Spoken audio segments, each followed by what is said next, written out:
We spoke a little bit, if you were here on Yom Kippur, we started to talk about a little bit the mitzvot of Sukkah and Sukkot, how important it is. So I want to tell you some more things about this, The truth is, now we're already more than a year in a milchama. There's a war going on, Yes. And because of the war, there's also, milchama also lemala, in Shamayim. There's a milchama going between us and them. What's milk? The milchama, it's a war. Ah. Right? So, what does that mean? That we have to find a way to defeat our enemies. Yeah. We're not in the army, It's, I'm not in the tank and he's not, shooting a rifle. We're not doing this, So, how do you do it? From here in Queens, Regal Park, how do you defeat the enemies? What do you have to do? Okay, you can pray, that's good. Avinu Malkeinu, we say every day, Baruch Hashem. It's very good. It's a very strong prayer, By the way, I want to tell you about this, Avinu Malkeinu. Where does this prayer come from? Anybody know where it comes from? It's in the Talmud, So what happened, right? There's a story like this brought in the Talmud, that one time there was a drought, no rain. So what happened was that there was two big chachamim, there in the Beit Din.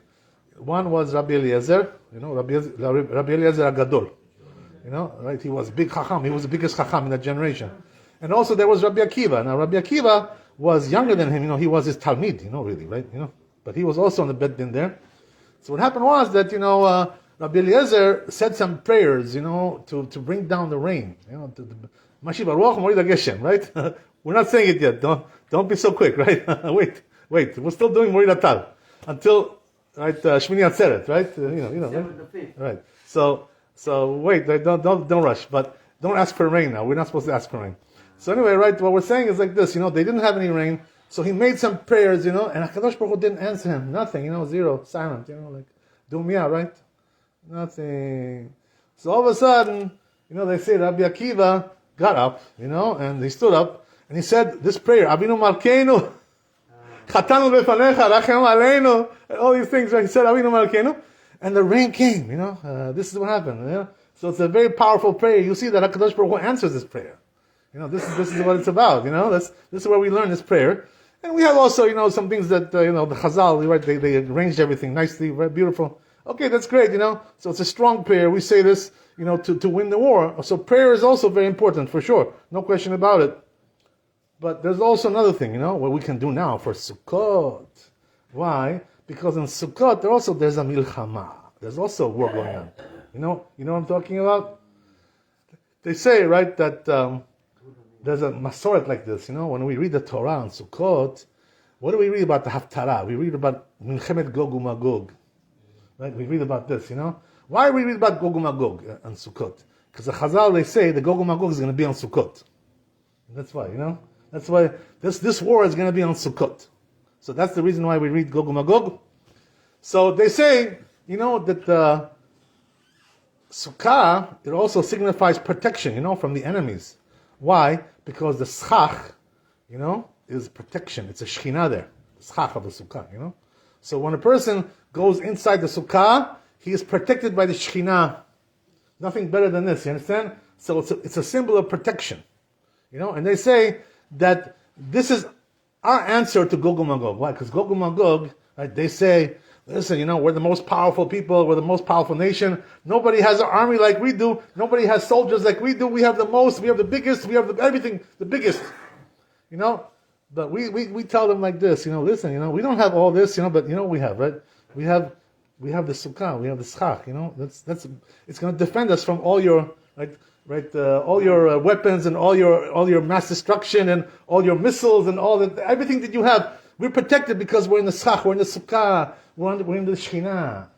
That's why there are some poskim, by the way, who say, that you shouldn't bring the goy into the Sukkah.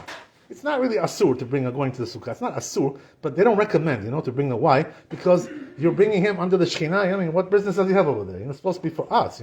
We're supposed to be under the Shekhinah. They're on the other side. So it doesn't fit. So that's why they say, not good to bring a goy into the Sukkah. So that's an important thing. So the Sukkah is protection. This is what it's all about. They say the word Gog uMagog. You know what it means, right? There's a gematria. What's the gematria of Gog uMagog? 70. Right? Why? Because 70 nations, right? They're all going to come against us. all the 70, Shivim Umot Olam, they're all going to come against us, right? The Gog and Magog, Shivim, 70. This is the whole remez over here, that's the whole illusion. That's one thing. Another thing is, that also we have another way to win the milchama.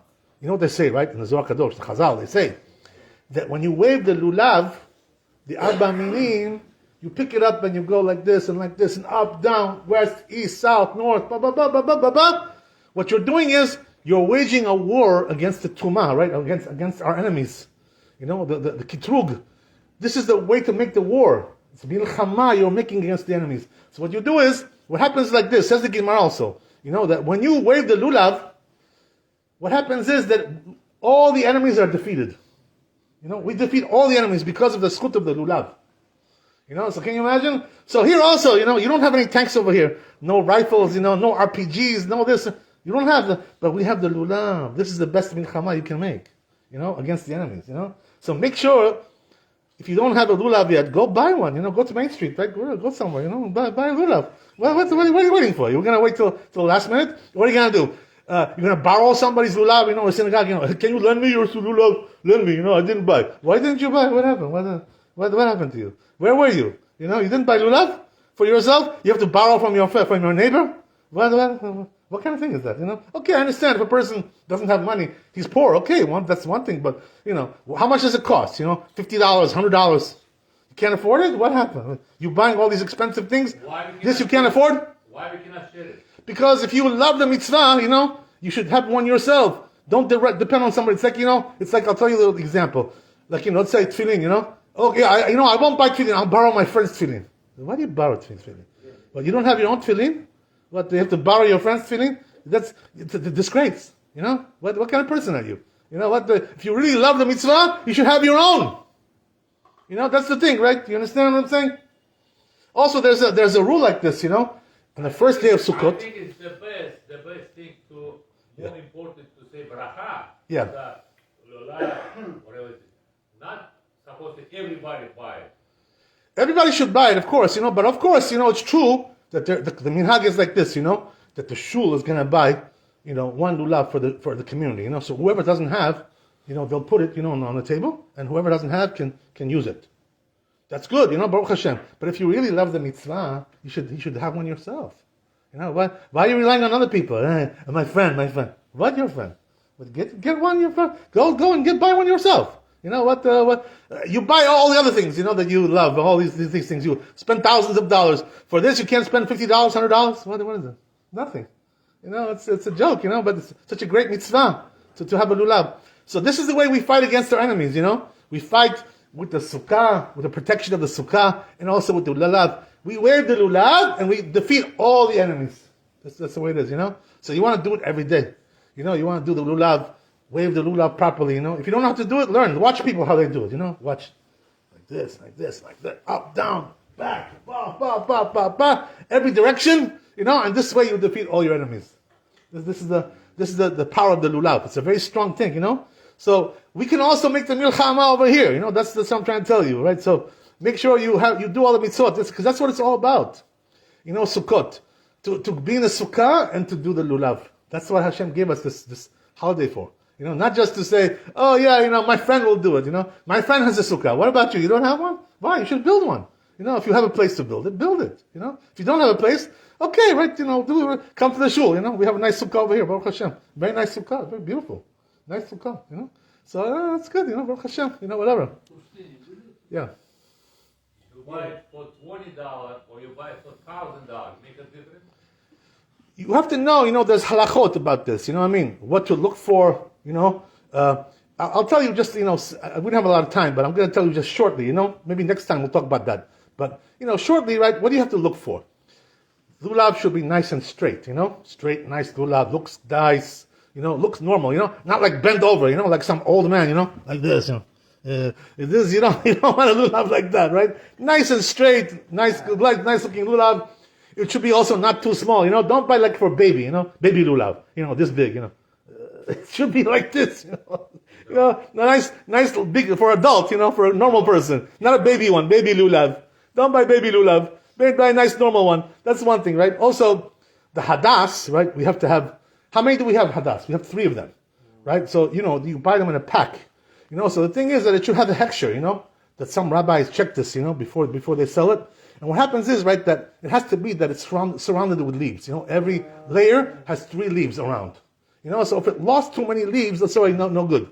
So make sure it's nice and full, Leaves every layer, 3 leaves. Shalosh, beshulash, right? Like this, This is what you look for. Arava, right? It shouldn't be, it shouldn't be cut, right? It should be nice and straight going up, nice arava with the leaves, are not too much lost, right? The most of them are still there, the arava. So this is what you're looking for. Etrog is the most important one. So what are you looking for, etrog?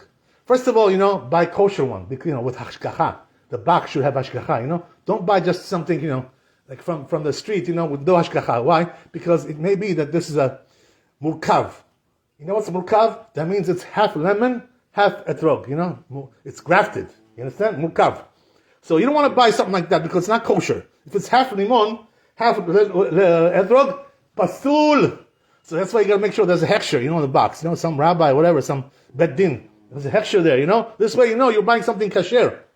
For 2, And also, it should be nice and clean, not too many, spots and all these cuts, and nice and clean, good looking, good shape, nice looking shape. Looks pleasant to you, right? That's what you want to find the lulav like that.